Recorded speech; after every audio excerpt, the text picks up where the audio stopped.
নমস্কার। শুভ সন্ধ্যা।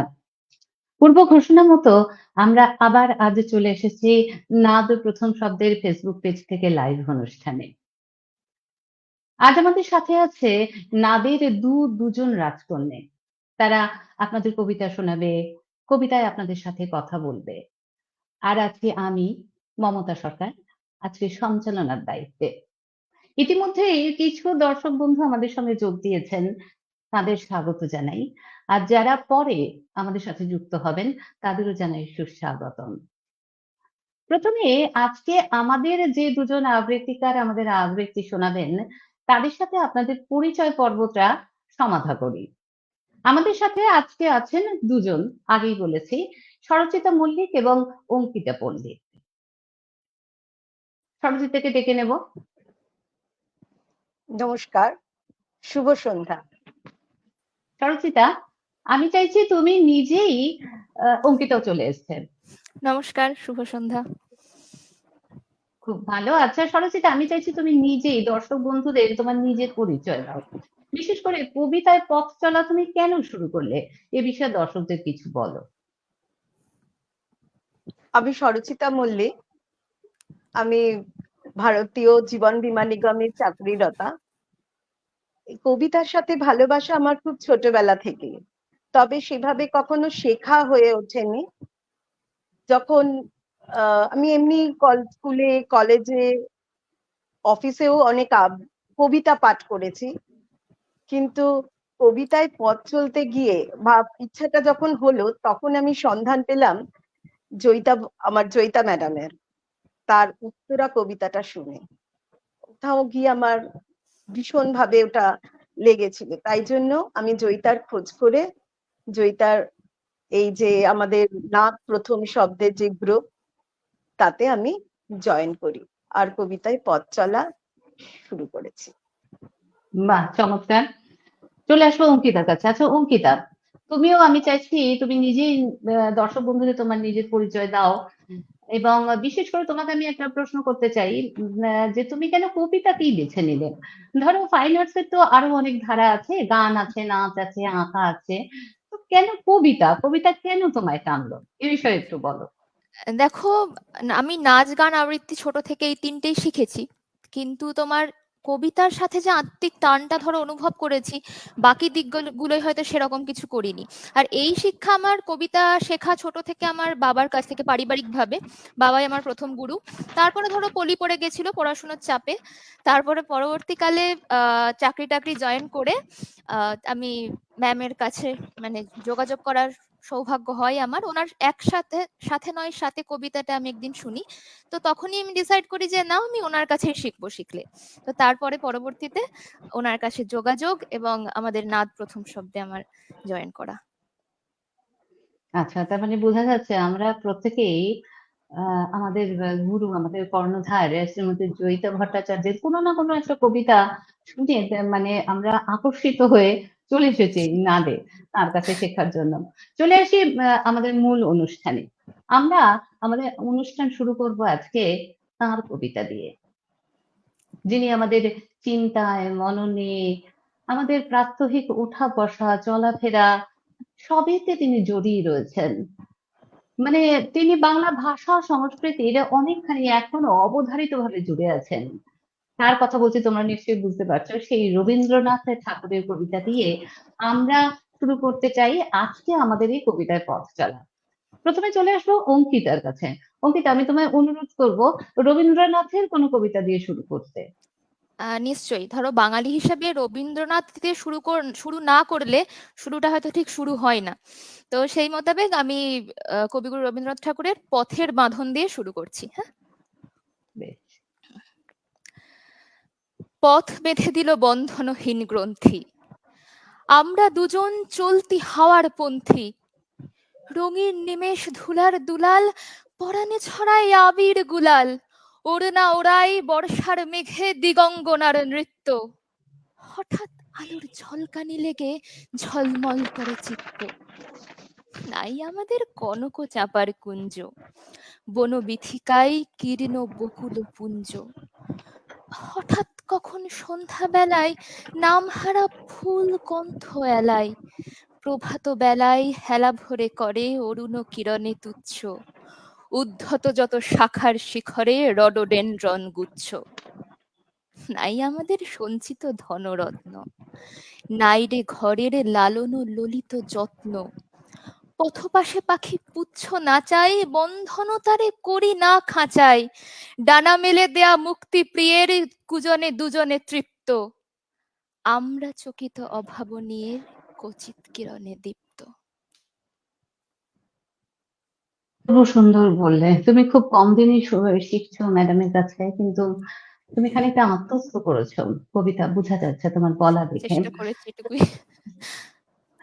তো অঙ্কিতার বলা শেষের কবিতা থেকে এই কবিতায় যে বললো, মানে তাতে যেন আমার সেই শিলং শহর, সেই বৃষ্টি ঝিরঝির করে পড়ছে, সেই অমিত লাবণ্য, তাদের পরিচয় হলো, তাদের গাড়ি মুখোমুখি ধাক্কা লাগলো, তারপরে তাদের প্রেম হলো, তারপরে তারা দুজন দুদিকে দুই পথে চলে গেল, সব যেন একদম সিনেমার স্লাইডের মতো আমার চোখের সামনে ভেসে উঠলো, খুব জীবন্ত হয়ে উঠলো। খুব সুন্দর অঙ্কিতা। এবারে চলে আসবো আমি সরচিতার কাছে। সরচিতা, আমি তোমাকেও অনুরোধ করবো রবীন্দ্রনাথের কবিতা দিয়ে শুরু করার জন্য। একদম মমতা, ওনাকে দিয়ে কবিতার কোনো অনুষ্ঠান যদি শুরু না করি, তাহলে সেই অনুষ্ঠান কখনো সম্পূর্ণতা পায় না বলে আমি মনে করি। তাই আমি রবি ঠাকুরেরই একটি কবিতা দিয়ে আবার আমাদের এই অনুষ্ঠান আমার কবিতা বলার শুরু করছি। উদাসীন। হাল ছেড়ে আজ বসে আছি আমি, ছুটি রে কাহারও পিছুতে, মন নাহি মোর কিছুতেই নাই কিছুতে, নির্ভয় ধাই সুযোগ কুযোগ বিছুতে, খেয়াল খবর রাখেনি তো কোনো কিছুরই, উপরে চড়িতে যদি নাই পাই সুবিধে, সুখে পড়ে থাকি নিচুতেই থাকি নিচুতে, যেথা সেথা ধাই যাহা তাহা পাই, ছাড়িনে কো ভাই ছাড়িনে, তাই বলে কিছু কাড়াকাড়ি করে কাড়িনে, যাহা যেতে চায় ছেড়ে দি তারে তকুনে, বকিনে কারেও শুনিনে কাহার বকুনে, কথা যত আছে মনের তলায় তলিয়ে, ভুলেও কখনো সহসা তাদের নাড়েনে, মন দেয়া নেয়া অনেক করেছি, মরেছি হাজার মরণে, নুপুরের মতো বেজেছি চরণে চরণে, আঘাত করিয়া ফিরেছি দুয়ারে দুয়ারে, সাধিয়া মরেছি ইহারে তাহারে উহারে, অশ্রু গাঁথিয়া রুচিয়াছি কত মালিকা, রাঙিয়াছি তাহা হৃদয় শোণিত বরণে, এতদিন পরে ছুটি আজ ছুটি, মন ফেলে তাই ছুটেছি, তাড়াতাড়ি করে খেলা ঘরে এসে ছুটি, বুক ভাঙা বোঝা নেব না আর বইয়া, ভুলিবার চাহা একেবারে যাব ভুলিয়া, যার বেরি তারে ভাঙা বেরিগুলো ফিরায়ে বহুদিন পরে মাথা তুলে আছি, কত ফুল নিয়ে আসে বসন্ত, আগে পড়িত না নয়নে, তখন কেবল ব্যস্ত ছিলাম চয়নে, মধুকর সম ছিনু সঞ্চয় প্রয়াসী, কুসুম কান্তে দেখি নাই মধু পিয়াসী, বকুল কেবল দলিত করেছি আলসে, ছিলাম যখন মিলিন বকুল শয়নে, দূরে দূরে আজ ভ্রমিতেছি আমি, মন নাহি মোর কিছুতে, তাই ত্রিভুবন ফিরেছে আমারই পিছুতে, সবলে কারেও ধরি না বাসনা মুঠিতে, দিয়েছি সবারে আপন বৃন্তে ফুটিতে, যখন ছেড়েছি উচ্চে ওঠার দুরাশা, হাতের নাগালে পেয়েছি সবারই নিচুতে, হাল ছেড়ে আজ বসে আছি আমি, ছুটি নে কাহারও পিছুতে, মন নাহি মোর কিছুতেই নাই কিছুতে। সরচিতার বলা সরচিতার বলা এই কবিতায় একটা অদ্ভুত পজিটিভিটি খুঁজে পেলাম। জীবনকে দেখার একটা নতুন দৃষ্টিভঙ্গি, একটা নতুন জীবন দর্শন যেন প্রতিভাত হলো সরচিতার বলা এই কবিতা থেকে। তবে এই কবিতায় শুধু জীবন দর্শন নেই, আমার মনে হচ্ছে এই কবিতায় একটা কোথাও একটা একাকিত্বের কথাও বলা হয়েছে। এখন একাকিত্ব মানে তো নিজের সাথে কথা বলা। মানুষ বোধহয় সব থেকে বেশি নিজের সাথে কথা বলে যখন সে একা থাকে, নিজেকে চেনে, নিজেকে জানে, নিজের সাথে কথা বলে। তার মানে নিজের সাথে প্রেম, খানিকটা নিজের সাথে ভালোবাসা। একদম মমতাদি, এই তুমি যখন বললে এই প্রেম প্রসঙ্গ যখন এলো, তো অবশ্যই তুমি যে গভীরতা এবং প্রেমের যে অদ্ভুতভাবে সম্পর্ক যেটা বললে, তোমার কথায় আমি একদম মানে সহমত পোষণ করছি। তার সাথে এই যে প্রেম প্রেম তো ধরো বিভিন্ন বয়সে আমাদের বিভিন্ন ভাবে ধরা দেয়। তো তবে আমার মনে হয় যেটা কিশোর বা কিশোরী বেলায় যে প্রেমটা মানে হয়ে থাকে, প্রথম যে অনুভবটা আমরা করি, সেটা বোধহয় মানে সেটা অদ্ভুত একটা অমোঘ টান একটা, মানে আস্তে আস্তে পরবর্তীকালে যাই কেন? প্রেম হয় সেটা। কারণ আমার মনে হয় অঙ্কিতা, কিশোর বয়সে আমাদের মনটা থাকে একদম নিষ্কলুষ, কোনো স্বার্থ চিন্তা থাকে না, পার্থিব যে চিন্তা ভাবনা সেগুলো তখন ঠিকই আমাদের ঠিকই। মনে অত আসে না। চাওয়া পাওয়া, এটা দিচ্ছি তার বদলে আমার এতটুকুই পেতে হবে, এই জিনিসটা আমাদের মধ্যে তখন সেটাই থাকে না। সেটাই সেটাই আমাদের আসলে। মনটা একদম পবিত্র থাকে, নিষ্কলুষ থাকে। ওই জন্য কিশোর প্রেমের একটা আলাদা সুন্দর রং আছে, তাই তো না? আমারই সেরকম একটা কিশোরী বেলার খুব প্রিয় কবিতা কবি জয় গোস্বামীর, আমি এখন বরঞ্চ সেটাই শোনাবো। তুমি কি ঠিক আছে। মালতী বালা বালিকা বিদ্যালয় বলতে হ্যাঁ, চাইছো? হ্যাঁ, বলতে ওটাই অনেকে ওটাই ভাবে। তোমার এটা বহু বিখ্যাত চর্চিত একটা কবিতা। কবিতা, বিখ্যাত কবিতা, কিন্তু আপাতত হ্যাঁ, সেটা শোনাচ্ছি না, এখন মেঘ বলতে আপত্তি নেই শোনাচ্ছি। বাহ! এটাও খুব ভালো কবিতা। বলো। ঠিক আছে। মেঘ বলতে আপত্তি কি? বেশ, বলতে পারি। ছাদের ওপর মেঘ দাঁড়াতো ফুল পিসিমার বাড়ি। গ্রীষ্ম ছুটি চলছে তখন। তখন মানে কবে? আমার যদি 14, মেঘের 15-16 হবে। ছাদ থেকে হাত ছানি দিত, ক্যারাম খেলবি, আয়। সারা দুপুর কাহা তোকার ক্যারাম খেলা যায়। সেই জন্যই জোচ্চুরি হয়। হ্যাঁ, জোচ্চুরি হতো। আমার যদি 14, মেঘের 15-16 মতো। ঘুরিয়ে দিতে জানতো খেলা, শক্ত ঘুঁটি পেলে জায়গা মতো সরিয়ে দিত আঙুল দিয়ে ঠেলে। শুধু আঙুল, বোর্ডের ওপর লম্বা ফ্রকের ঝুল ঝপাং ফেলে খটিয়ে দিত খুঁটির দেখভুল। এইখানে, না ওখানে, হ্যাঁ এটা, না ওটা। ঝাঁপিয়ে পড়ে ছিনিয়ে নিল ঘুঁটির বাক্সটা। ঘুঁটিরও সেই প্রথম মরণ। প্রথম মরা মানে বুঝবে কেবল তারাই যারা ক্যারাম খেলা জানে। চলেও গেল কদিন পরেই মেঘ যেমন যায়। কাঠফাটা রোদ দাঁড়িয়ে পড়লো মেঘের জায়গায়। খেলা শেখাও, খেলা শেখাও, হা পেত্তেশ কাক কলসিতে ঠোঁট ডুবিয়েছিল, জল তো পুড়ে খাক। খাক হওয়া সেই কলসি আবার পরের বছর জলে ভরলো কেমন তোমায়? থামো, ওসব কি কেউ বলে? আত্মীয় হয়, আত্মীয় হয়। আত্মীয় না ছাই। সত্যি করে বলো এবার, সব জানতে চাই। 2-3 ক্লাসের বয়স বেশি। গ্রীষ্ম ছুটি হলে পেরিয়ে গেছে 2-3 বছর। এই জানে সকলে। আজকে দগ্ধ গ্রীষ্ম আমার, তোমায় বলতে পারি। মেঘ দেখতাম ছাদের ঘরে, ফুল পিসিমার বাড়ি। বাহ! খুব সুন্দর করে বললে। একটা খুব মিষ্টি প্রেমের কবিতা খুব মিষ্টি করে আমাদের শোনালো অঙ্কিতা। দেখুন, আজ যে দুজন বন্ধু আমার সঙ্গে এসেছেন আপনাদের কবিতা শোনাতে, তারা তাদের বয়স এবং অভিজ্ঞতা অনুযায়ী কি সুন্দরভাবে তাদের কবিতা নির্বাচন করেছে। অঙ্কিতার বয়স অনুযায়ী অঙ্কিতা একটার পর একটা প্রেমের কবিতা বলে যাচ্ছে, আর সরচিতা তো জীবনের অনেকটা পথ পেরিয়ে এসছে, জীবনকে দেখেছে, জেনেছে। সরচিতার নির্বাচনে আজকে আমরা দেখতে পাচ্ছি এই জীবন বোধের কবিতা।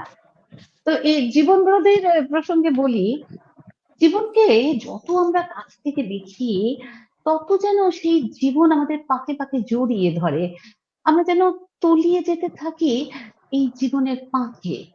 কিন্তু যত আমরা উপরে উঠি, যত দূর থেকে পাখির চোখে জীবনকে দেখি, তখন মনে হয় এত ক্ষুদ্রতা, এত লোভ, হিংসা, এত তুচ্ছ বিষয় নিয়ে এতকাল কাটিয়ে দিলাম আমরা, কি লাভ হলো ঠিকই আমাদের? বলেছো মমতা।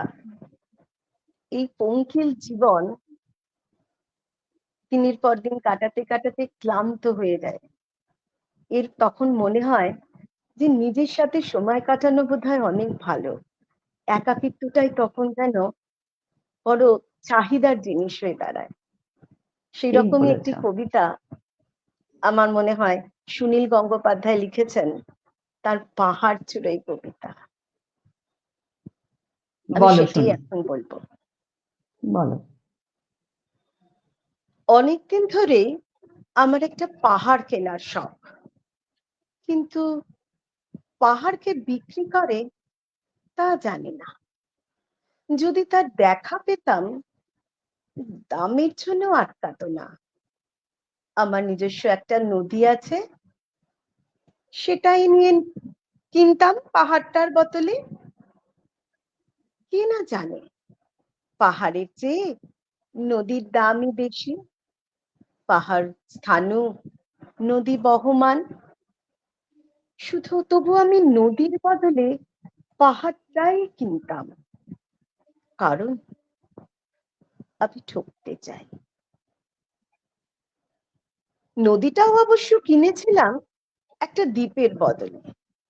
ছেলেবেলায় আমার বেশ ছোট্ট খাটো ছিমছাম একটা দ্বীপ ছিল, সেখানে অসংখ্য প্রজাপতি। শৈশবে দ্বীপটি ছিল আমার বড় প্রিয়।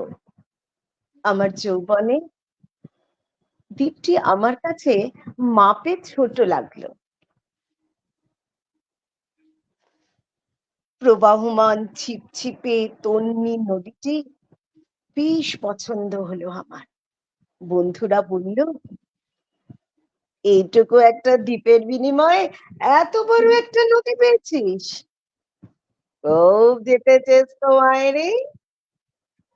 তখন জয়ের আনন্দে আমি বিহ্বল হতাম। তখন সত্যিই আমি ভালোবাসতাম নদীটিকে। নদী আমার অনেক প্রশ্নের উত্তর দিল। যেমন, বলতো আজ এখানে বৃষ্টি হবে কিনা? সে বলতো, আজ এখানে দক্ষিণ গরম হাওয়া। শুধু একটা ছোট্ট দ্বীপে বৃষ্টি, সে কি প্রবল বৃষ্টি, যেন একটা উৎসব। আমি সেই দ্বীপে আর যেতে পারি না। সে জানতো, সবাই জানে, শৈশবে আর ফেরা যায় না। এখন আমি একটা পাহাড় কিনতে চাই।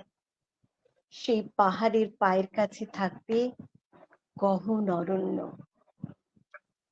আমি সেই অরণ্য পার হয়ে যাব, তারপর শুধু রুক্ষ কঠিন পাহাড় একেবারে চূড়ায়। মাথার খুব কাছে আকাশ, নিচে বিপুলা পৃথিবী, চরাচরে তীব্র নির্জনতা। আমার কণ্ঠস্বর সেখানে কেউ শুনতে পাবে না। আমি ঈশ্বর মানি না, তিনি আমার মাথার কাছে ঝুঁকে দাঁড়াবেন না। আমি শুধু 10 দিককে উদ্দেশ্য করে বলবো, প্রত্যেক মানুষই অহংকারে। এখানে আমি একা, এখানে আমার কোনো অহংকার নেই, এখানে জয়ী হবার বদলে ক্ষমা চাইতে ভালো লাগে। হে দোস্তি, আমি কোনো দোষ করিনি, আমাকে ক্ষমা করো, ক্ষমা করো। দারুণ বললে সরচিতা, খুব ভালো লাগলো তোমার এই কবিতাটা শুনে। আমার রবীন্দ্রনাথের একটা বিখ্যাত কবিতার কটা লাইন মনে পড়লো, বলি একটু। হ্যাঁ, শুধু দিনযাপনের, শুধু প্রাণ ধারণের গ্লানি, স্মরণের ডালি, নিশি নিশির ঊর্ধ্ব ঘরে ক্ষুদ্র শিখা স্তিমিত দ্বীপের ধূমাঙ্কিত কালি, লাভ ক্ষতি টানাটানি, অতি সূক্ষ্ম ভগ্ন অংশ ভাগ, কলহ সংশয়, সহে না আর জীবনের খণ্ড খণ্ড করি দণ্ডে দণ্ডে ক্ষয়। বেশ, এবার আবার চলে আসছি আমি অঙ্কিতার কাছে। অঙ্কিতা, তুমি কি আজ শুধু প্রেমের কবিতাই পড়বে? একটু ভিন্নধর্মী কবিতা পড়লে বোধহয় ভালো হতো। হ্যাঁ হ্যাঁ, নিশ্চয়ই। তোমরা জীবন বোধ নিয়ে যখন কথা বলছো, তো আমি জীবনমুখী একটা কবিতা শোনাই, আমার খুব প্রিয় কবিতা, কবি সলিল চৌধুরীর একগুচ্ছ চাবি। ঠিক আছে? হ্যাঁ, বলো। উত্তরাধিকার সূত্রে পেয়েছি শুধু একগুচ্ছ চাবি, ছোট বড় মোটা বেঁটে নানা রকমের নানা ধরনের চাবি। মা বললেন, যত্ন করে তুলে রেখে দাও। তারপর যখন বয়স বাড়লো, জীবন এবং জীবিকার সন্ধানে পথে নামতে হলো, পকেটে সম্বল সেই একগুচ্ছ চাবি, ছোট বড় মোটা বেঁটে নানা রকমের নানা ধরনের চাবি। কিন্তু যেখানেই যাই, সামনে দেখি প্রকাণ্ড এক দরজা, আর তাতে ঝুলছে প্রকাণ্ড এক তালা। পকেট থেকে চাবির গুচ্ছ বের করি, এ চাবি সে চাবি ঘোরাই ফেরাই, লাগে না, খোলে না। শ্রান্ত হয়ে ঘরে ফিরি, মা দেখেন আর হাসেন, বলেন, তোর বাবার হাতেও এই সব চাবি দিয়ে ওই সব দরজাগুলো খোলেনি, শুনেছি তার বাবার হাতে নাকি খুলতো। আসলে কি জানিস, এই সব চাবিগুলো হলো সততার, সত্যের, যুক্তির, নিষ্ঠার। আজকাল আর ওইসব চাবি দিয়ে কোনো দরজা খোলে না। তবু তুই ফেলে দিস না, যত্ন করে তুলে রেখে দিস। তারপর তুইও যখন চলে যাবি, তোর সন্তানদের হাতে দিয়ে যাস ওই সব চাবির গুচ্ছ। হয়তো হয়তো তাদের হাতে আবার একদিন ওই সব চাবি দিয়ে ওই সব দরজাগুলো খুলে যাবে।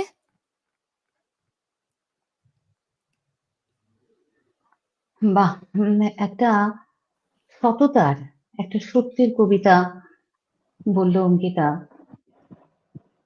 একটা চিরন্তন বার্তা পেলাম। এরকম বার্তা বোধহয় কবিরাই আমাদের দিতে পারেন। এই প্রসঙ্গে আরেকটি চিরন্তন সত্যের কথা আমার এখন মনে পড়ছে। সময়, মহাকালরূপী সময় বয়ে যাচ্ছে। আমরা এই পৃথিবীতে জন্ম নিচ্ছি, কাঁদছি, হাসছি, তারপরে একসময় মৃত্যুতে লীন হয়ে যাচ্ছি। আমরা নশ্বর, আমরা থাকি না, কিন্তু আমাদের কীর্তি থাকে, আমাদের কাজ থাকে। সময় সেই কাজ, সেই কীর্তিগুলিকে বয়ে নিয়ে নতুন প্রজন্মের হাতে তুলে দেয়। সরচিতা, কিছু বলবে এ সম্বন্ধে? হ্যাঁ, এই তোমার মুখে এই জীবনবোধের কথা শুনে আমার মনে পড়ছে বিশ্বকবি সে বিখ্যাত কবিতা সোনার তরী। আচ্ছা। গগনে গরজে মেঘ, ঘন বরষা, কুলে একা বসে আছি, নাহি ভরসা। রাশি রাশি ভাড়া ভাড়া ধান কাটা হলো সারা, ভরা নদী ক্ষুরধারা, খর পরশা। কাটিতে কাটিতে ধান এলো বরষা, একখানি ছোট খেয়ে আমি একেলা, চারিদিকে বাঁকা জল করেছে খেলা। পরপারে দেখি আঁকা তরু ছায়া মসি মাখা গ্রামখানি মেঘে ঢাকা প্রভাত বেলা। এপারিতে ছোট খেয়ে আমি একেলা, গান গেয়ে তরিবে কে আসি পারে, দেখে যেন মনে হয় চিনি উহারে। ভরা পালে চলে যায়, কোনো দিকে নাহি যায়, ঢেউগুলি নিরুপায় ভাঙে দুধারে, দেখে যেন মনে হয় চিনি উহারে। ওগো তুমি কোথা যাও, কোন বিদেশে, বারেক ভিড়াও তরি কুলেতে এসে।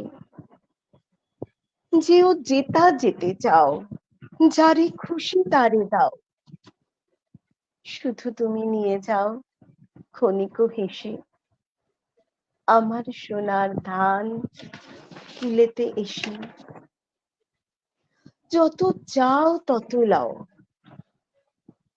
তরণী পরে আর আছে আর নাই, দিয়েছি ভরে। এত কালো নদী কূলে যাহা লয়েছি ভুলে, সকলে দিলাম তুলে থরে বিথরে। এখন আমারে লহ করুণা করে, ঠাই নাই ঠাই নাই ছোট সে তরি, আমারই সোনার ধানে গিয়েছে ভরে। শ্রাবণ গগন ঘিরে ঘন মেঘ ঘুরে ফিরে, শূন্য নদীর তীরে রহিল পুরে। যাহা ছিল নিয়ে গেল সোনার তরি। অসাধারণ একটি কবিতা। সরস্বতী, তুমি বললে খুব সুন্দর। আচ্ছা, হ্যাঁ, তোমরা তো অনেকক্ষণ কবিতা বলছো, তো তোমরা তো বুঝতে পারছো না দর্শকদের প্রতিক্রিয়া। তো আমার মনে হয় এখন কিছু কমেন্টস করে নিলে ভালো হয়, তাহলে আমরা বুঝতে পারবো দর্শক আমাদের কিভাবে নিচ্ছেন। হ্যাঁ, শাশ্বতী কুণ্ডু বলছেন, বাহ খুব সুন্দর সরচিতা। মহুয়া দাস বলছেন, খুব পরিষ্কার কণ্ঠস্বর অঙ্কিতার, শুনতে ভালো লাগছে।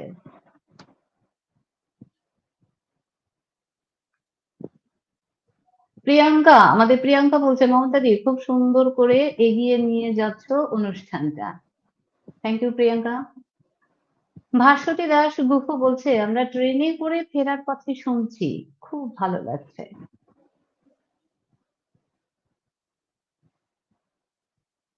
দেখি আর কোনো কমেন্ট পাই কিনা।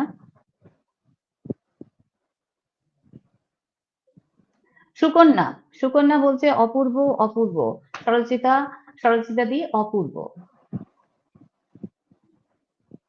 তো এইরকম বিভিন্ন কমেন্টস আমরা পড়ে নিলাম, আমরা বুঝতে পারছি এখন যে দর্শকদের আমাদের অনুষ্ঠান ভালোই লাগছে। তো দর্শকদের অজস্র ধন্যবাদ জানাই। এখন আমাদের অনুষ্ঠানটা আরেকটু আমরা এগিয়ে যাই, আরো কিছু কবিতা শুনে নেব আমরা এই দুজনের কাছ থেকে। শেষ যে কবিতাটা সরচিতা বললো, তাতে একটা অসাধারণ গভীরতা আছে, যে গভীরতা, যে জীবনবোধের কথা আমরা রবীন্দ্র পরবর্তী যুগের কবিদের কবিতার মধ্যেও কিন্তু পেয়ে থাকি, তাই না সরচিতা? একদম। এই যে জীবন দর্শন, সেটা যে শুধু রবীন্দ্রনাথের সমকালীন কবিদের প্রভাবিত করেছিল তা নয়, রবীন্দ্রোত্তর যুগের কবিদেরও প্রভাবিত করেছিল। সেরকমই রবীন্দ্রোত্তর যুগের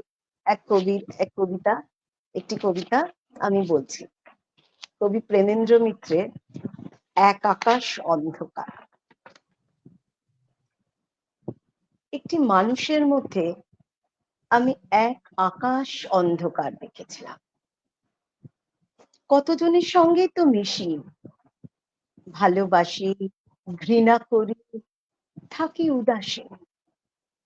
তারা সব টুকরো টুকরো আলো, উজ্জ্বল কিংবা স্তিমিত, তাদের চেনা যায়, পড়া যায়, মানেও পাওয়া যায় ছাড়া ছাড়া। তাদের সঙ্গে পরিচয় দিয়েই জীবনের প্রাঞ্জল পুঁথি প্রতিদিন লেখা। কিন্তু মন নিজের অগোচরে খুঁজে সেই অনাদি আশ্চর্য অন্ধকার। সব অভিধান যেখানে অচল, সব নামতা নিরর্থক। সেই এক আকাশ অন্ধকার আমি পেয়েছিলাম একবার। পথে যেতে কোনো এক স্টেশনের প্ল্যাটফর্মে দুপুর রোদে গাড়ির জন্য দাঁড়িয়ে দুটো অতল চোখের মধ্যে। সে পুরুষ কি নারী কেউ যেন জানতে না চায়, জানতে না চায় কি তার বয়স। সে সময়ের অতীত, যৌনতার ঊর্ধ্বে। তার অন্ধকার তো শুধু নায়ের শূন্যতায়, নিহারিকা গর্ভ এক রহস্য নিবিড়তা। সত্তার গহনে এই অন্ধকার যদি লুপ্ত হয়, আমাদের সাজানো শহর আর সফল জীবন তো শুধু পরিসংখ্যানের অঙ্ক। এত খন্ড খন্ড আলোর জটলায়, এত মাপচোকের দুনিয়ায় সেই অন্ধকার বয়ে বেড়াবার মানুষ কি সব ফুরিয়ে গেল?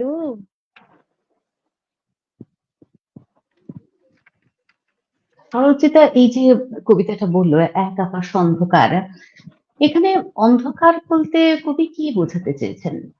এখানে অন্ধকার বলতে কি কবি কোনো নেগেটিভিটির কথা বলেছেন? অন্ধকার মানে তো নেগেটিভ সাইড, কিন্তু আমার মনে হচ্ছে কবিতাটা শুনে যে এখানে অন্ধকার বলতে কবি কোনো নেগেটিভ জিনিসের কথা বলতে চাননি। এখানে অন্ধকার বলতে কবি গভীরতার কথা বলেছেন, মানুষের মধ্যে তিনি গভীরতা খুঁজছেন। একদম। যেমন এখন আমরা আধুনিক হয়েছি, কিন্তু আমাদের চরিত্রের গভীরতা অনেকটাই কমে গেছে। আমরা গাড়ি বাড়ি ব্যাংক ব্যালেন্স এসব নিয়ে খুব ব্যস্ত হয়ে পড়েছি। এই প্রসঙ্গে আমি বলি, মানুষ বোধহয় যত গভীর হয় তত তার উচ্ছ্বাস, তার অনুভূতির প্রকাশ কম হয়। যেমন গভীর পুকুরে যদি আমরা একটা ঢিল ছুঁড়ি, তখন কিন্তু অত তরঙ্গ আমরা পাবো না দেখতে। আচ্ছা মমতা দি, প্রেমের ব্যাপারটাও কি এটার সাথে রিলেট করা যায় না বলো? মানে ধরো প্রেম যেখানে যত বেশি গভীর, সেখানে প্রকাশটা বোধহয় তত কম, আমার আমার মনে হচ্ছে। একদম ঠিক।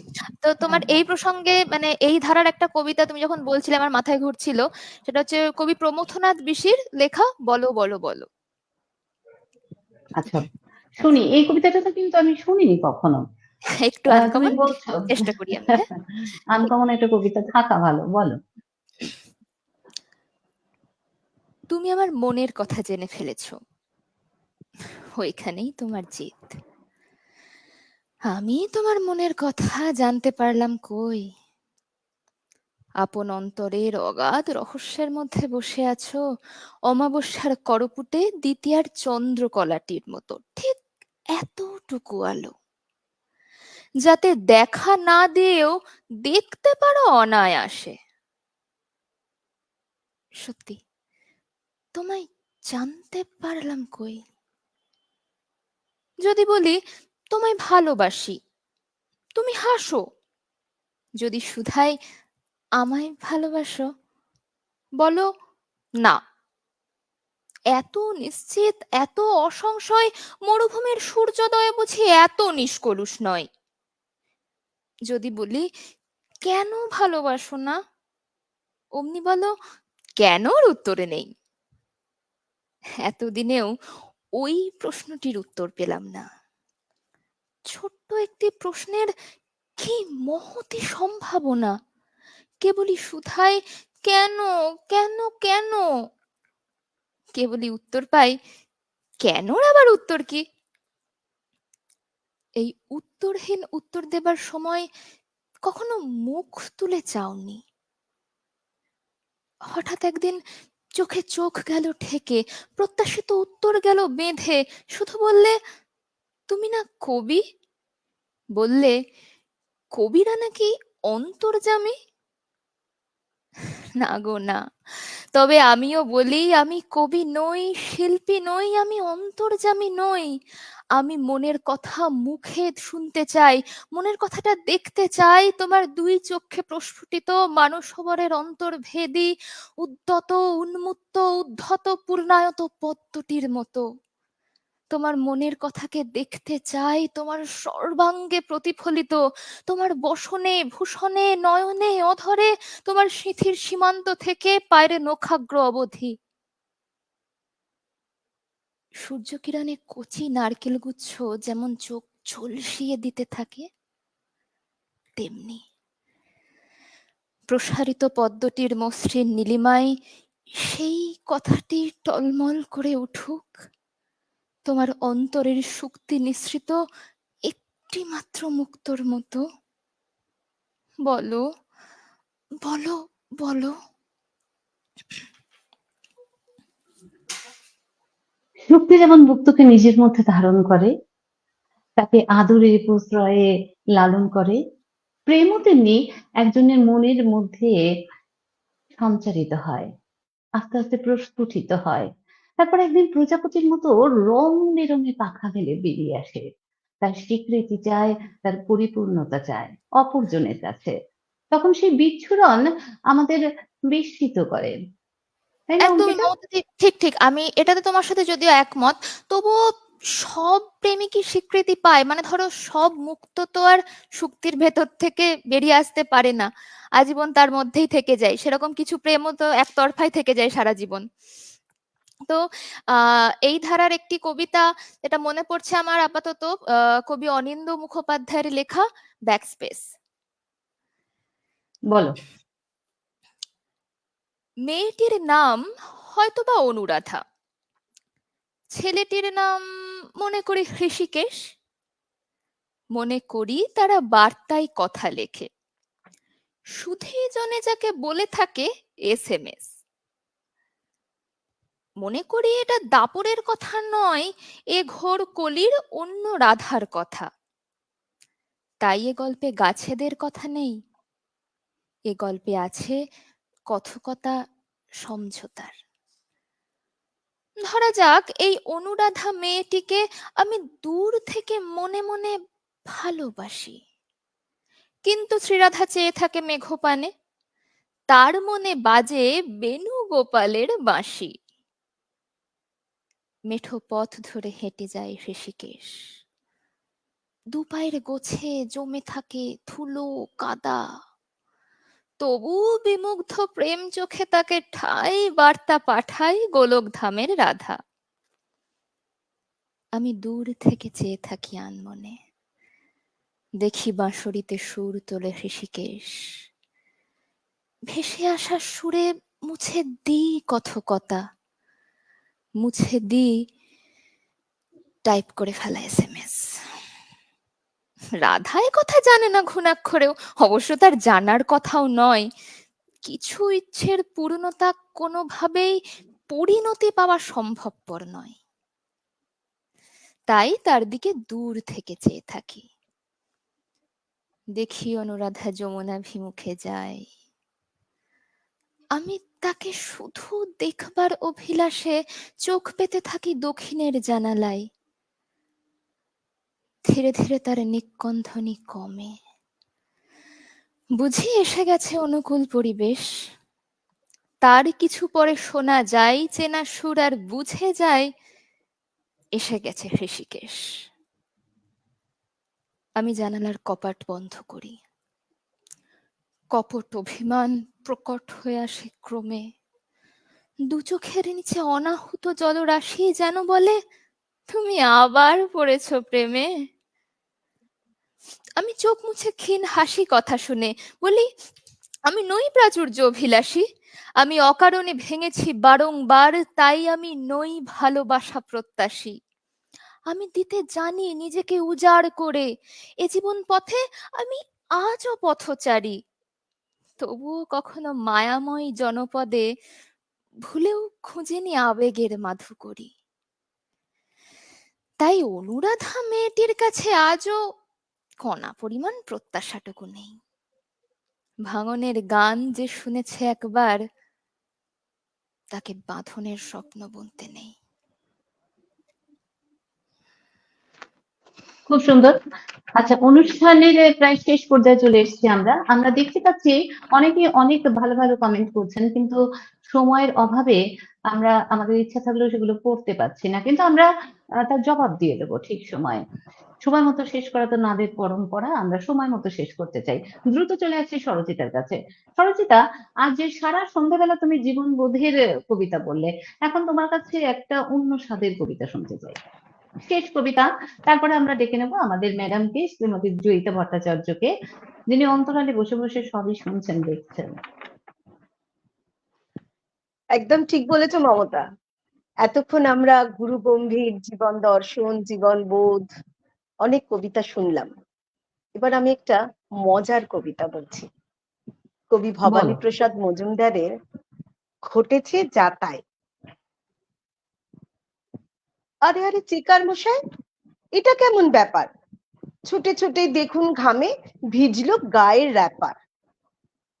আজ যে মিনিট 5 আগেই বেরিয়ে গেল গাড়ি। মগের মুলুক নাকি মশাই, নাকি মামার বাড়ি? দুটোর গাড়ি 9টাতে যায়, কিংবা 9:30। 9টার আগেই পালিয়ে গেল, কেমন করে হয় এ? 30 বছর করছি মশাই ডেলি প্যাসেঞ্জারি, কোনোদিনও হয়নি এমন বিশ্রী কেলেঙ্কারি। ছি ছি মশাই, মাইনের দিন অফিস হলো কামাই, তার উপরে ঘরে হাজির 3 মেয়ে আর জামাই। দেখুন যে সারা শরীর কাঁপছে আমার রাগে, 7 জন্মে শুনিনি যে ট্রেন চলে যায় আগে। শেখার মশাই বলল হেসে, টিকিট গুনে হাতের, হে গাড়িটা আজকে নয়, গতকাল রাতে। খুব মজার কবিতা। ডেকে নেবো আমাদের ম্যাডামকে, নাদের কর্ণধার শ্রীমতী জয়িতা ভট্টাচার্যকে। সময় কমে আসছে। নমস্কার সকলকে, সকলকে শুভ সন্ধ্যা। ম্যাডাম, আজকে আমি আপনার জন্য কোনো প্রশ্ন সাজিয়ে আনিনি। আচ্ছা, আমি আজকে আপনার কাছ থেকে পথ নির্দেশ চাইছি। আমরা যারা আবৃত্তির সঙ্গে যুক্ত, কবিতা বলতে ভালোবাসি, তারা কিভাবে নিজেকে তৈরি করব? কবিতা বলার জন্য তো একটা নিভৃত সাধনার দরকার, অন্যান্য ফাইন আর্টস এর মতোই। তো কিভাবে সেই সাধনা আমরা করব? কোন পথে যাব? তারপরে তো মঞ্চায়ন, তার অনলাইন হোক অফলাইন হোক যে কোনো প্ল্যাটফর্মই হোক। তো কিভাবে সেই সাধনা আমরা করব, সেই সম্বন্ধে যদি কিছু একটা পথ নির্দেশ আপনি করেন।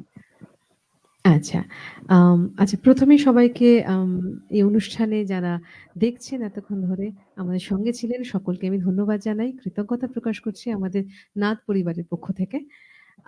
অনুষ্ঠান চলাকালীন হয়তো কিছু আজকে একটু সমস্যা হয়েছে।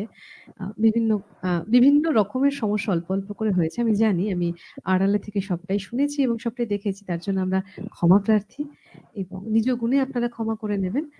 আর এটার মানে মাথায় রাখবেন, আমরা চেষ্টা করছি সামনে আসার, এবং যে চর্চার কথা বলা হলো এটা একটা চর্চার মধ্যেই পড়ছে। এইভাবেই তো আস্তে আস্তে সামনে আসতে হয়, এবং সামনে আসার আগে যে ভুল ত্রুটিগুলো, মঞ্চায়নের আগে ভুল ত্রুটিগুলো এভাবে আমাদের সংশোধন করে নিতে হবে। আর আপনারা নিজ গুণে ক্ষমা করে নেবেন আজকে যা যা হয়েছে তার জন্য। আমি আশা করছি আপনারা ক্ষমা করে দেবেন। আচ্ছা, এবার প্রশ্নটা আসি। প্রশ্ন ঠিক নয়, একটা পথ নির্দেশের কথাতে আসি। যেহেতু এটা ফাইন আর্টস, এটা তো a প্লাস বি হোল স্কোয়ারের মানে হোল স্কোয়ারের মতো নয় যে a square plus B square plus 2ab হলে পুরোটা সমাধান হয়ে যাবে এবং যে কোনো ক্ষেত্রেই সেই ফর্মুলাটা অ্যাপ্লাই করা যাবে। যেহেতু এটা ফাইন আর্টস, এর কোনো ফর্মুলা সত্যি বলতে হয় না। আমরা একটা নির্দিষ্ট পথে একটা চার্ট পেপারের মধ্যে একটা চার্ট তৈরি করতে পারি। কিন্তু এটা মাথায় রাখতে হবে সবার ১ম এ যেহেতু এটা ফাইন আর্টস, প্রত্যেক মানুষ যেহেতু আলাদা, তাদের চিন্তন শক্তি আলাদা, তাদের মনন আলাদা, তাদের ক্ষমতা আলাদা। সুতরাং এটা চর্চার প্রথমেই যিনি আসেন তিনি হচ্ছেন গুরু। মানে আমি তাকে বাদ দিয়ে পথ চলার কথা, ফাইন আর্টস এর পথ চলার কথা ভাবতেই পারি না। তো ১ম এ গুরু আসবেন এবং গুরু এসে কি করেন? প্রত্যেক ছাত্রছাত্রীকে আলাদা করে তাদের তৈরি করে। যেমন যখন কোনো দামি পাথর, হীরের যখন কাটিং হয়, তখন তো একসঙ্গে সমস্ত হীরে কাটিং হয় তা নয়। একটা, একটা করে কাটিং হয়। তাই সে ওভাবে মানে যখন আমাদের সামনে আসে ঐরকমভাবে নিজেকে আত্মপ্রকাশ করতে পারে। ঠিক সেভাবেই একমাত্র গুরু জানেন যে কিভাবে এই ছাত্রীকে বা এই ছাত্রকে ওইখানে নিয়ে যেতে পারে। ঠিক আছে? কিন্তু একটা নরমালি যেমন আমরা বলি কণ্ঠচর্চার একটা দরকার হয়। এখন কণ্ঠচর্চার ক্ষেত্রে যেটা বলতে হয় সেটা হচ্ছে সবার কণ্ঠস্বর তো সমান হয় না। কারোর কণ্ঠস্বর উপর থেকে ভগবান দেন। ভগবান দত্ত আরকি কণ্ঠস্বর হয় অনেকের। আবার অনেকের খেটে তৈরি করা হয়। আমি অন্যান্যদের মতো এটাই বলব যে যারা খেটে তৈরি করে আমি তাদেরকে সবসময় বেশি এগিয়ে রাখবো। তার কারণ ভগবান যাই দিন, যতটাই দিন, যদি না খাটো, না পরিশ্রম করো সেটা তিনি ফেরতও নিয়ে নেবেন। তার জন্য পরিশ্রম করা, কণ্ঠচর্চার, কণ্ঠকে আ সুললিত করার একটা মোটা একটা আম বার তৈরি করা। কারণ যদি কণ্ঠ খুব পাতলা হয়, মানে যদি একটা পাতলা একটা জায়গায় আমি কোনো আম জাফরি কাজ করতে চাই, ভাঙাভাঙি করি তাহলে সেটা ভেঙে যেতে পারে। সুতরাং কণ্ঠটাকে আমি যদি মোটাভাবে তৈরি করি, রেয়াজ করে, তাহলে সেখানে কাজগুলো করতে পারব। যার কণ্ঠ যত সুন্দর করে তৈরি হবে সে তত বেশি কাজ করতে পারবে। এবং কণ্ঠের সঙ্গে তারপরেই যেটা আসে সেটা হচ্ছে শ্বাস। হ্যাঁ, কণ্ঠের ক্ষেত্রে আরেকটা বলি অনেকে আমাকে বলে থাকেন, "আমার কণ্ঠস্বর তো সেরকম নয়, আমি তার জন্য আবৃত্তি করতে পারি না।" না, এরকম কোনো কারণ নেই। আবৃত্তি যদি যে কথা বলতে পারে সে আবৃত্তিও করতে পারে। কিন্তু সঠিক গুরুর নির্দেশ অনুযায়ী। আচ্ছা, কণ্ঠচর্চার পরেই যেটা আসে সেটা হচ্ছে তার জন্য সকালবেলা যেরকম রেয়াজের গুরু যেভাবে বলে দেবেন সেভাবেই করতে হবে। এবং প্রত্যেকের ক্ষেত্রে রেয়াজ কিন্তু আলাদা হয়। এটা হচ্ছে সবচেয়ে বড় কথা। যে একটা রেয়াজ বলে দিলাম সবাই মিলে করল সেটা নয়। একেকজনের ক্ষেত্রে একেক রকম। কারণ কাউকে আমার নিজস্ব ক্লাসে আমি কাউকে বলি মায়ের উপরে এখন উঠবে না। মা পর্যন্ত যখন উঠে যাচ্ছে, স্বর যখন মা পর্যন্ত উঠে যাচ্ছে তখন তারপর না হয় এগোনো যাবে। কিন্তু মা পর্যন্ত মায়ের উপরে উঠবে না। কাউকে আবার বলি যে নিচের দিকটা বেশি করে করো। তোমার উপর দিক সুন্দর করে চলে যাচ্ছে। মানে তারস্বরে চলে যাচ্ছে। হুম? কিন্তু তোমার নিচের দিকটা, ঘাড়ের দিকটা বা বেজের দিকটা অনেক বেশি তৈরি করা দরকার। সুতরাং তাকে সেভাবে তার গাইডেন্স করা হয়। এটার পরেই আসে শ্বাস। শ্বাসটা ভীষণ পরিমাণে ইম্পোর্টেন্ট। তো শ্বাসের জন্য প্রাণায়াম করা যেতে পারে। আরো অনেক রকম শ্বাসের রেয়াজ আছে। এখন অনলাইনে অনুষ্ঠানে এরকম প্ল্যাটফর্মে তো সেগুলো বলা যায় না। সেগুলো আম সামনাসামনি বসে বলতে হয় বা কোনো ক্লাসের মধ্যে বলতে হয়। এবং এইসবের পরে যেটা আসে সেটা হচ্ছে মনন। আবৃত্তি কিন্তু কণ্ঠ দিয়ে হয় না। আবৃত্তি হয় এখান থেকে। এটাকে মন বলতে পারো, ব্রেন বলতে পারো, মাথা বলতে পারো, মন বলতে পারো। কিন্তু এখান থেকে আবৃত্তিটা হয়। আবৃত্তি শুধুমাত্র কণ্ঠ দিয়ে হয় না। চরিত্রগুলো তো ওইভাবে ধারণ করতে হয়। সুতরাং মননটা খুব ইম্পোর্টেন্ট। এবং এই সমস্ত কিছু মিলিয়ে আসে অভিনয়।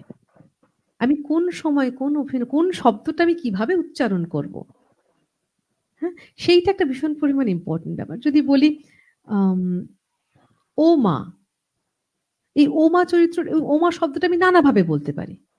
সেটার অভিমুখ কি হবে? কে বলছে? কাকে বলছে? কোন পরিস্থিতিতে বলছে? সেই সমস্তগুলো জানার জন্য কিন্তু ওই অভিনয়, মনন এবং প্রচুর পরিমাণে বই পড়া, at the same time cinema দেখা, ছবি দেখা, আম ছবি মানে আঁকা ছবির কথা বলছি, পেইন্টিং এর কথা বলছি। ফটোগ্রাফি দেখা, নাটক দেখা is very important, গান শোনা, at the same time আমাদের যে বিভিন্ন শাস্ত্রীয় নৃত্যগুলো আছে সেগুলোর সঙ্গেও পরিচিত হওয়াটা খুব দরকার।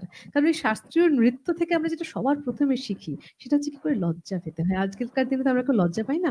তো সেখান থেকে আমরা জানতে পারি কি করে মানে আম নিজেকে গ্রাউন্ডেড রাখতে হয়। নিজেকে কি করে প্রেজেন্ট করলে সবচেয়ে সুন্দর দেখতে লাগবে। মানে সেইটা যদি জানা যায়। কারণ শরীরের যেকোনো পেশি যখন নড়ছে তার সঙ্গে কিন্তু ভোকাল কর্ডটাও নড়ে। সেটা মাথায় রাখতে হবে। সুতরাং সেইভাবে যখন আমি আমি যখন ১ম বলি, কাউকে যেন রাগের প্রকাশের সময় বলি কপালটা কুঁচকে বলো। নট নেসেসারি তাকে কপাল কুঁচকে পরবর্তী ক্ষেত্রে মঞ্চে গিয়েও বলতে হবে। কিন্তু প্রথমটা যদি কপাল কুঁচকে যায় তখন যে গলার যে বিকৃতি বলবো বা যেভাবে গলাটা তখন ব্যবহৃত হবে, যে কাজ করবে, সেই কাজটা যেভাবে করবে সেটা আমি প্রথমে শিখলাম যে কপাল কুঁচকালে আচ্ছা তাহলে এইখানটা চাপ পড়ছে, তাহলে আমার এইভাবে শব্দটা এইরকম করে বেরোচ্ছে।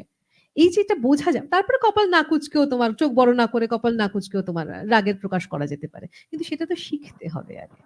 এবং আরেকটা জিনিস হচ্ছে, আমি এটা ক্লাসে ঢোকার আগে সবাইকে বলি, তোমার কটা চোখ? দুটো। কটা কান? দুটো। কটা মাথা? একটা। তাহলে আমার কিন্তু এই পুরো সেট আরেকটা লাগবে, আরো দুটো চোখ, আরো দুটো কান, আরো একটা মাথা, যেটা দিয়ে আমি সবসময় আশপাশটা দেখবো। আমাদের কবিতা আবৃত্তি ক্ষেত্রে এখন ক্ষেত্রটা অনেক চেঞ্জ হয়ে গেছে, কারণ আমাদের পারিপার্শ্বিকতা চেঞ্জ হয়ে গেছে। আমরা কেউ 5টার সময় এখন অফিস থেকে ফিরে এসে চায়ের কাপ নিয়ে বাড়ির সামনে ছোট্ট বাগানে বসে চা খাই না। আমাদের বাড়িতে হয়তো বাগানই থাকে না।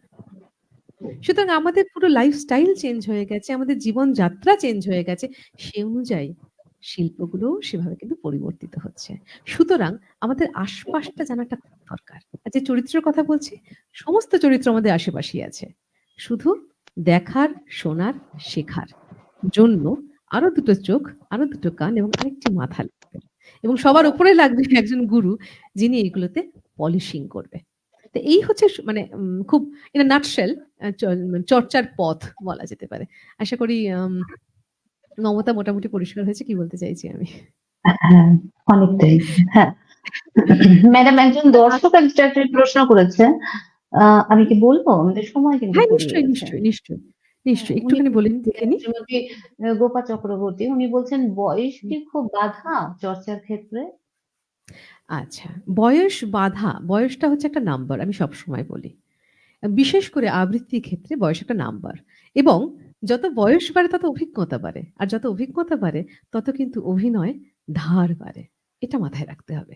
সুতরাং আমি আর সবচেয়ে মজার কথা হচ্ছে ওই যে বললাম যে নাটকের সময়, সিনেমার সময়, সিরিয়ালের সময় যেটা দেখা যাচ্ছে যে অভিনয়গুলোকে, সেই অভিনয়ের সময় কিন্তু আমাকে সেই বয়স অনুযায়ী হতে হবে। কণ্ঠটা এমন একটা ব্যাপার যেটাকে আমি পারলে বাচ্চাও করে ফেলতে পারি যদি আমাকে দেখা না যায়। আবার অনেক বৃদ্ধ, অনেক বয়স হয়েছে আমার, সেভাবেও বলতে পারি। আবার অসুস্থ, ভীষণ অসুস্থ, আবার বয়স হয়েছে কিন্তু অসুস্থ নই, সবই বলা যেতে পারে। সেটা হচ্ছে গলার কারুকাজ, সেটার জন্য কোনো বয়স ম্যাটার করে না, এবং শেখার ক্ষেত্রে তো অবশ্যই কখনো বয়স নেই, বয়স হয় না। আমার কিছু ছাত্রছাত্রী আছে যারা আমার সবচেয়ে ছোট্ট ছাত্রছাত্রী আমি বলে থাকি, তাদের কাছ থেকে আমি প্রতিনিয়ত শিখছি। তারা কিন্তু অনেকেই 70-এর ওপরে, জীবনকে নতুন ভাবে তারা উপভোগ করছে, এবং তাদের কাছ থেকে আমি প্রতিদিন শিখি। তাদের সঙ্গে ক্লাস করতে গিয়ে আমার অভিজ্ঞতা বাড়ে। সুতরাং বয়সটা কোনো ম্যাটারই নয়, আবৃত্তির ক্ষেত্রে তো নয়। আচ্ছা, তাহলে আজকে আমরা শেষ করি।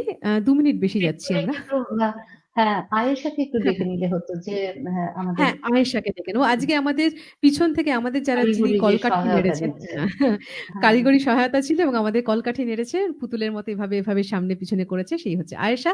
আয়েশার আবৃত্তি আপনারা 2 দিন আগেই শুনেছেন। আজকে আয়েশা অন্য রূপে, অন্যভাবে আমাদের সামনে। Thank you Ayesha. আয়েশার কি বলবো? সুন্দরভাবে আমাদের পরিচালন করেছে, আমাদের সামনে এনেছে, আপনাদের সামনে এনেছে, তার জন্য আয়েশার জন্য একটা হাততালি নিশ্চয়ই। আচ্ছা, আমি আরো দুটো অ্যানাউন্সমেন্ট করে দিই এই মুহূর্তে। সেটা হচ্ছে সামনের 19শে এপ্রিল, নামটা খুবই সুন্দর 19শে এপ্রিল, কারণ 19শে এপ্রিল একটা বিশাল বড় বিখ্যাত সিনেমা। সেই 19শে এপ্রিল কিন্তু আমরা শিশির মঞ্চে আসতে চলেছি, যদি ভোটের কোনো সমস্যা না ঘটে থাকে। তো শিশির মঞ্চে আমরা আসতে চলেছি। আমরা আশা করব যে আপনারা সবাই শিশির মঞ্চে আসবেন আমাদের মঞ্চায়ন দেখতে, এবং একটা সত্যি কথা বলবো যে মঞ্চায়নে একটু নতুন কিছু তো থাকে। এখানে তো এক জায়গায় বসে আমি আবৃত্তি করছি বা কথা বলছি, মঞ্চায়নে ডেফিনিটলি সেটা হয় না। একটা আলো ছায়ার একটা ব্যাপার থাকে এবং আলোর খেলা থাকে, তার সঙ্গে নাটক বলবো না, কিন্তু কিছু কোরিওগ্রাফি তো ডেফিনিটলি থাকে। আপনারা এলে আশা করি আপনাদের খারাপ লাগবে না, ভালোই লাগবে। এবং ওই যে তৈরি হওয়ার কথা বলছিলাম, মনন তৈরি করা, সময় দেওয়া, সেই সময় দেওয়া, মন তৈরি করা, বাইরে তৈরি করা, সমস্ত তৈরির জন্য আপনাদের কাছ থেকে আমি কিছু সময় চেয়ে নেব। আর সেই সময় চেয়ে নেওয়া মানে হচ্ছে এই যে 21 দিন পরে আপনাদের সামনে আমাদের উপস্থিত হওয়া, সেইটা আপাতত স্থগিত থাকছে। 19শে এপ্রিল হয়ে যাবে। তারপরে 28শে এপ্রিল আমরা আবার আসবো। প্রমিস আমরা আবার আসবো 28শে এপ্রিল। কিন্তু এই কটা দিন আমাদের একটু সময় লাগবে 19 এপ্রিল প্রস্তুতির জন্য। আপনাদের সামনে আসবো এমনি, এমনি আসা যায় নাকি? একটু তো প্রস্তুতি লাগে। তো সেই প্রস্তুতি নিয়ে আমরা 19 এপ্রিল আপনাদের সামনে আগে আসবো, সামনাসামনি আসবো শিশির মঞ্চে এবং তারপর আবার 28 এপ্রিল থেকে আমরা এভাবে অনলাইনে আপনাদের সামনে আমার রাজকুমার রাজকুমারীদের আপনাদের সামনে প্রেজেন্ট করব। ততক্ষণ আপনারা ভালো থাকুন, সাবধানে থাকুন। 19 এপ্রিল নিশ্চয়ই আপনাদের সকলের সঙ্গে দেখা হবে। নমস্কার, শুভরাত্রি।